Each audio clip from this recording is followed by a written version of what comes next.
Welcome to social. Nora Fatehi आज industry में एक बहुत ही आइकॉनिक सेलिब्रिटी बन चुकी हैं, जिनके डांस नंबर्स की वजह से एक एवरेज फिल्म भी बॉक्स ऑफिस पर सक्सेसफुल बिजनेस कर पाती है। कहना गलत नहीं होगा कि नोरा बॉलीवुड में एक ट्रेंड सेटर रही हैं, जिन्होंने कई स्टीरियोटाइप्स भी ब्रेक किए हैं। इस वीडियो में हम आपको नोरा की लाइफ और करियर से जुड़ी कुछ ऐसी बातें बताएंगे जो शायद आप नहीं जानते हो। तो आपसे रिक्वेस्ट है कि इस वीडियो को आप एंड तक जरूर देखें।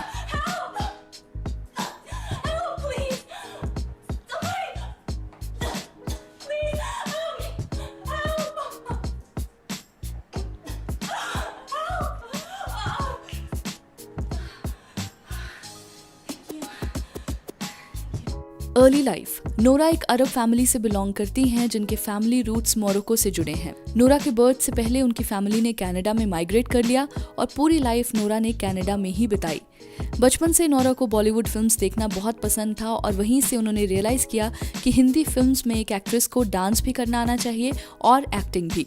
जब भी नोरा घर पर एक्ट्रेस बनने की बात करती थी तो उनके पेरेंट्स उन्हें बहुत ही गुस्सा करते थे और समझाते थे कि ऐसा काम फैमिली की लड़कियां नहीं करती। नोरा की फैमिली एंटरटेनमेंट इंडस्ट्री को लेकर बहुत कंजर्वेटिव रही है, इसलिए नोरा ने कभी भी दोबारा अपनी फैमिली को अपने एम्बिशंस के बारे में नहीं बताया।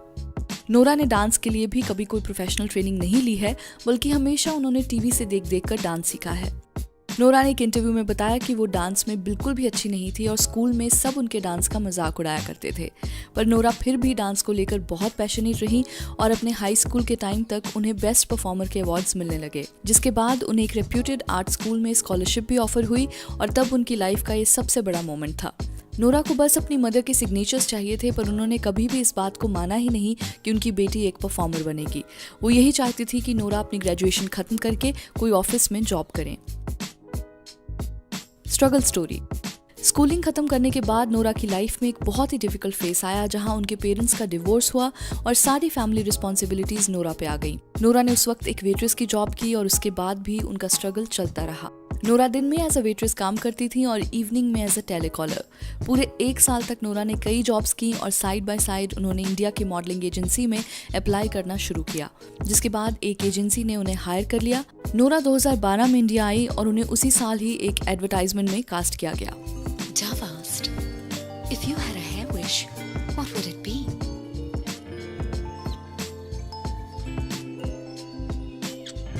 Every woman wished for soft hair. Now I know what really soft hair feels like. Soft, soft, soft. My hair prayer was heard. नाचो। अरे आंचल। Yes, sir. जरा नाचो प्लीज। Okay, sir. अरे बाप रे।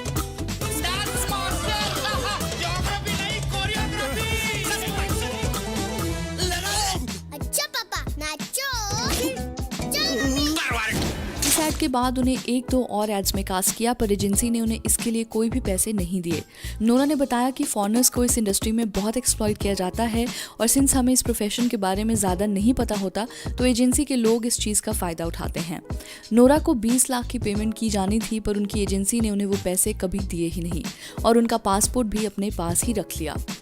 एजेंसी को छोड़ने के बाद नोरा कई फिल्म्स के ऑडिशन देने जाया करती थी, पर उनकी हिंदी को देख के उन्हें रिजेक्ट कर दिया जाता था और कई कास्टिंग डायरेक्टर्स उनका मजाक भी उड़ाते थे।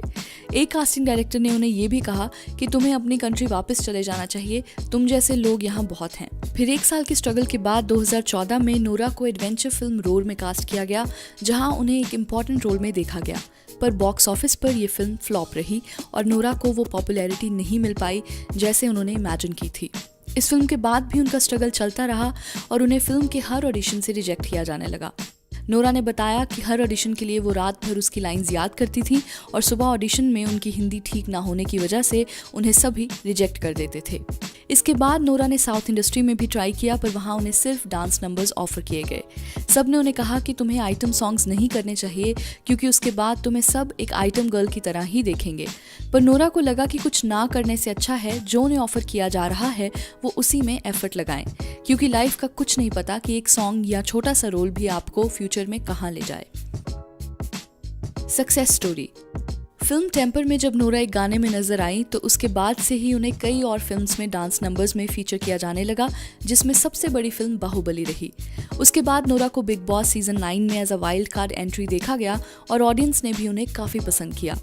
बिग बॉस के बाद नोरा ने झलक दिखलाजा में एज अ कंटेस्टेंट पार्टिसिपेट किया और वहां से नोरा को बॉलीवुड से ऑफर्स आने लगे। फैंस मानते हैं कि नोरा का करियर सॉन्ग दिलबर से चेंज हुआ, पर उनके मुताबिक हार्डी संधू का सॉन्ग ना उनके करियर का टर्निंग पॉइंट रहा। उस म्यूजिक वीडियो में नोरा पहली बार एक लीडिंग लेडी के तौर पर नजर आई, जिसके बाद उन्हें दिलबर और कमरिया गाने के लिए साइन किया गया। फिर जब दिलबर रिलीज हुआ तो वो एक इंस्टेंट चार्ट बस्टर सॉन्ग बना, जिसने यूट्यूब पे फास्टेस्ट टू 100 मिलियन व्यूज का रिकॉर्ड बनाया। नोरा को उसके बाद से ही टॉप लिस्टिंग परफॉर्मेंस के तौर पे देखा जाने लगा, जिनके हर एक सॉन्ग में कुछ नया देखने को मिलता है और कई बार तो उन्हें इन स्टेप्स को करते हुए इंजरी भी हो जाती है। सो दैट एक्सप्लेन्स कि नोरा हर एक गाने के लिए कितना एफर्ट करती हैं। रिलेशनशिप्स। नोरा और अंगद बेदी दोनों ही एक दूसरे के बहुत क्लोज थे और मीडिया में उनके रिलेशनशिप में होने की न्यूज़ हमेशा र्यूमर्ड रहती थी। फिर जब अंगद ने नेहा धूपिया के साथ मैरिज अनाउंस की तो नोरा के लिए वो टाइम बहुत डिफिकल्ट था और उन्होंने एक इंटरव्यू में कन्फेस भी किया कि after my breakup I was at the lowest of my mental health. पर कुछ मंथ्स बाद नोरा ने रियलाइज किया कि उन्हें इन सब बातों से मूव ऑन कर लेना चाहिए, क्योंकि आज जहां भी वो अपने करियर में पहुंच पाई हैं वहां पहुंचना उनका हमेशा से ही एक ड्रीम था। सो एक ब्रेकअप से उन्हें अपने करियर को इफेक्ट नहीं करना चाहिए। नोरा ने बताया कि उस फेज से उन्होंने बहुत कुछ सीखा एंड अब वो लाइफ को लेकर पहले से भी ज्यादा पॉजिटिव हैं। नोरा बिग बॉस सीजन 9 की वाइल्ड कार्ड एंट्री रही हैं, जहां उनका लिंकअप प्रिंस से किया जाने लगा और जिस दिन नोरा बिग बॉस से इविक्ट हुई उस दिन प्रिंस ने उन्हें प्रपोज भी किया। नोरा जब बाहर आई तो सबने उनसे प्रिंस और उनके अफेयर के बारे में पूछा, पर उन्हें कोई आइडिया नहीं था कि ये लिंकअप कैसे हुआ। फिर जब नोरा ने शो देखा तो उन्हें रियलाइज हुआ कि शो में उनका और प्रिंस का बेफिजूल में लिंकअप किया गया था। नोरा ने एक इंटरव्यू में कहा कि उनका और प्रिंस का कभी रिलेशनशिप नहीं रहा और प्रिंस ने उन्हें प्रपोज भी सिर्फ कैमरा के लिए ही किया था। बिग बॉस से नोरा को रियलाइज हुआ कि रियलिटी शोज में किस तरह से रियलिटी को सेंसेशनलाइज करके दिखाया जाता है। फिलॉसफी। नोरा मानती हैं कि उनके सॉन्ग्स के थ्रू बॉलीवुड में एक नया ट्रेंड आया है, जहां आइटम सॉन्ग्स को एक वल्गर सॉन्ग की तरह नहीं बल्कि एक परफॉर्मेंस बेस्ड आर्ट फॉर्म के तौर पर देखा जाने लगा है, जहां नोरा अपने हर गाने में एक नया स्टेप लेकर आती हैं, जिसको परफॉर्म करना अपने आप में ही एक चैलेंज होता है। नोरा मानती है कि इंडस्ट्री में आपको टाइपकास्ट कर दिया जाता है, जिसके बाद आपको सिर्फ एक तरह का काम करने को मिलता है। नोरा ने खुद अपने स्ट्रगलिंग डेज में टाइपकास्टिंग फेस की है, जहां उन्हें सिर्फ एक आइटम गर्ल के तौर पर ही देखा जाता था, पर आज Nora films, ads, reality shows हर जगह नजर आती हैं। देखा जाए तो नोरा की जर्नी बहुत ही इंस्पिरेशनल रही है, जहां इतना रिजेक्शन मिलने के बाद भी उन्होंने इंडस्ट्री में अपनी जगह बनाई और आज उनकी फॉलोइंग मिलियंस में है। Lesser known facts. Number 1, Nora की फेवरेट फिल्म्स हैं स्टेप अप और सेव द लास्ट डांस। दोनों ही फिल्म्स डांस की थीम पर बेस्ड हैं और जब उन्हें फिल्म स्ट्रीट डांसर में एक रोल ऑफर किया गया तो उन्होंने फिल्म को उसी वक्त साइन कर लिया।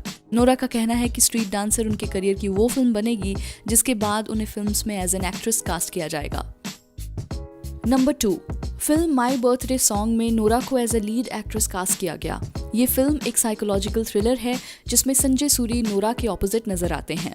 माई बर्थडे सॉन्ग को कोई प्रॉपर रिलीज नहीं मिली थी, तो ये फिल्म आज भी बहुत अंडररेटेड है। नंबर 3, नोरा का अपना यूट्यूब चैनल भी है जहां वो कॉमेडी स्किट्स अपलोड करती हैं। नोरा बिलीव्स कि वो एक बहुत ही अच्छी कॉमेडियन है और एक दिन वो किसी कॉमेडी फिल्म का पार्ट भी बनना चाहेंगी। रिक्शा, अरे भैया रुको, भैया।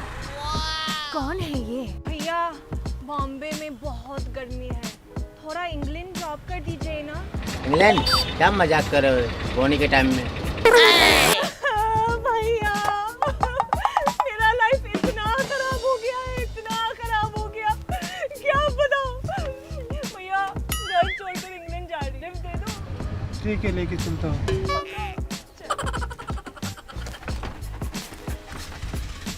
तो चलिए that's a wrap on this video. आप हमें इंस्टाग्राम, ट्विटर और फेसबुक पर भी फॉलो कर सकते हैं @socialofficial, जहां आपको हर तरह की फिल्म और एंटरटेनमेंट से जुड़ी अपडेट्स मिला करेंगी। ऐसी और भी इंटरेस्टिंग वीडियोस के लिए देखते रहिए सोशल, हर उस चीज़ के लिए जो आप जानना चाहते हैं।